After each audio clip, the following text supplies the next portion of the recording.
Welcome back to The Price of Business. I am your host, Kevin Price. Very fitting music. You might want to remove all sharp objects during this segment, further showing the continued decline of rule of law in this country, this disdain for constitutional authority. Pretty unbelievable. The story from our friends at Fox News kind of says it all.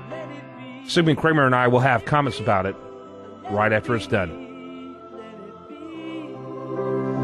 Whisper words of wisdom, let it be. New developments in the investigation into the IRS's targeting of conservative groups. Federal officials now saying the FBI doesn't plan to file criminal charges because it didn't find any political bias or evidence of wrongdoing. Really? Karl Rove is a former senior advisor to President George W. Bush and a Fox News contributor and my guest on this issue today. Great to see you, Karl. Thank you, Gretchen. All right, so I'm going to pose the question to you. Really?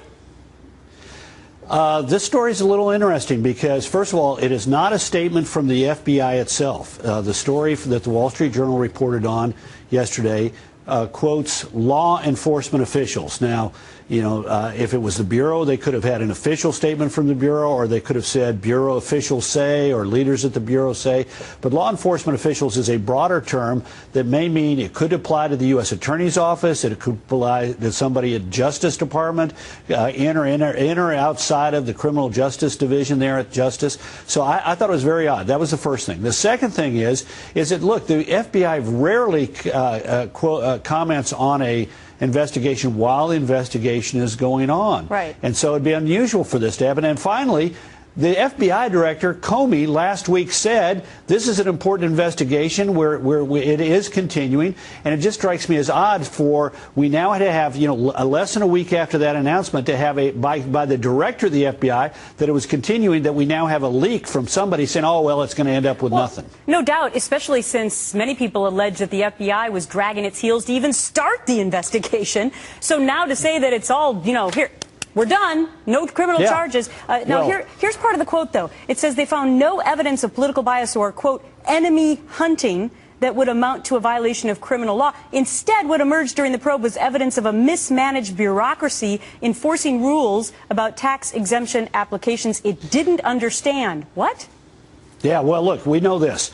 We know that a vast number of conservative groups were targeted by IRS officials for inappropriate treatment, delays, denials, and inappropriate treatment. And a handful of liberal groups were subjected to what appears to be the normal and ordinary routine review of these kind of groups. Yep. We know that we got several different stories about this. It was a couple of people in Cincinnati, and then it turned out to be a bunch of people around the country that were conducting these investigations. It turned out to be directed from Washington. We had Lois Lerner, the head of the tax-exempt division at the IRS, forced out of office. We were told that, the White House had nothing to do with it, and then it turned out that the director of the Internal Revenue Service went a number of times to the White House, dozens of times, and the White House appointed general counsel had something to do with this, and he can't remember anything. Don't you remember that former head of the IRS? He only went to the White House for the Easter egg roll. Remember? Yeah, well, that's what he said. That turned out not to be true. All right, with that, what say you, as Bill O'Reilly would say much more eloquently than I do? What say you, Sigmund Kramer? Well, come on. First of all, my name. I mean, let it be is pretty accurate. What are they thinking? There's no evidence that there was political targeting, that there was any sort of targeting of conservative groups for political reasons. That's insane. It's very disheartening to me, because that means there is no sense of justice that's left. I mean, this government is filled with injustices, and there are very few examples that I can point to, that I can think of, where justice is being done anymore. Yeah, I was joking with you between segments when I said, why do they have all these separate divisions, and agencies? Why bother? It'd be just so much more efficient if we just streamline it and get rid of all these departments. And then when you think about it, why don't we just streamline them more? Get rid of all those congressmen who are clearly not doing anything. They're not holding anyone accountable, which is part of their mandate, one of their most important mandates. Supreme Court is now, that's nothing more than a speed bump. administration merely says, we're not doing that. I mean, why don't we just go ahead and streamline and just consolidate and let Papa Obama be in charge of all of it? Yeah, I mean, checks and balances don't seem to work anymore. All the checks are out of balance. Right, that's right. That's right. It's not balancing. That was clever. But anyway, yeah. It's not balancing your checkbook, people. There's supposed to be, first of all, there's supposed to be accountability. Where's the accountability? There is none. Yeah. This entire IRS department, right? This entire huge bloated bureaucracy can act and do as it seems fit, and there's no accountability. Sure, some people got fired. Some people just retired and are going to still be getting their benefits, their pensions, all of that after what they did. It was completely and utterly immoral. It was completely and utterly illegal, whether the FBI chooses to think so or not. Mm-hmm. You don't target groups based on their political affiliation like this. No. You made their lives miserable. Who knows? It could have affected the election. Yeah. I wonder how many of them received audits, too, individually. A lot of them did. Yeah, that was, Catherine Engelbrecht and other people have had personal, the FBI, the ATF, the, who else? OSHA, all these bizarre things happening to them. And it's just ridiculous that they would say that there was no political motivation, that there was no, just because you didn't find a smoking gun email from Barack Obama saying, let's clobber our enemies, doesn't mean that there's not political motivation and targeting going on. Absolutely. I guarantee you there is. It's interesting times. I just sit here and I look at the situation and I wonder, how are we going to maintain any semblance of freedom in the next 4 or 5 years? Forget about decades.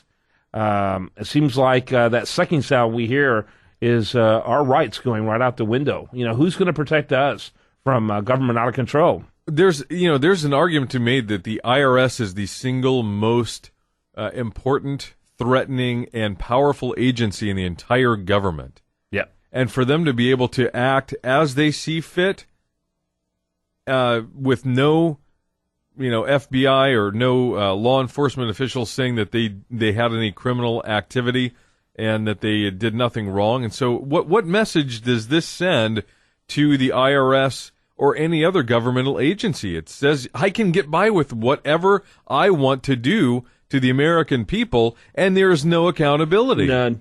No criminal charges will be brought. No one's going to be held accountable. We'll just, hey, let's see how far we can push the envelope next time. That's what we got. I'd love to get some of your feedback on this. Maybe we could actually do some audio clips of individuals talking about, how threatened do they feel by this regime. Sure. I use that kind of semi-jokingly when this administration started. I don't joke anymore. This thing is becoming a junta right before our very eyes. And silly things like the Constitution. We're going to go ahead and now by decree say that this executive order can take away some of your Second Amendment rights without any legislative approval whatsoever. You know what? This thing holding me back of another 4 years. Why would we let a silly thing like the Constitution preclude that opportunity? Yeah, I don't think that's going to happen. But I will say this: you're way more optimistic than I am. Anyway, well, I will say this: the judge reaffirmed the entire notion of Constitution-free zones within 100 miles of the border. Yeah. Yeah, and it's been reaffirmed. It was something that went back, I guess, to the Fifth 80s Amendment, or basically, whatever. is being, yeah. But the Constitution isn't even worth the paper it's printed on. No. I mean, the parchment. Yeah. I mean, it's not worth it. It's not worth anything anymore if we don't hold our elected officials, our government agencies, our law enforcement officials, everybody, if we, the people, don't hold them accountable and say, yes, what you are doing is unconstitutional, and that means something. Yeah. Right now, we can say it all day long. That's unconstitutional. Well, that's unconstitutional. That can't be what the framers meant. That's unconstitutional. Well, it doesn't mean anything because nothing's being done about it. That's right. Send me your email, kprice@usabusinessradio.com, kprice@usabusinessradio.com. Love to get your opinion. Maybe we'll get it on the air. I'm Kevin Price. More for you right after this on The Price of Business.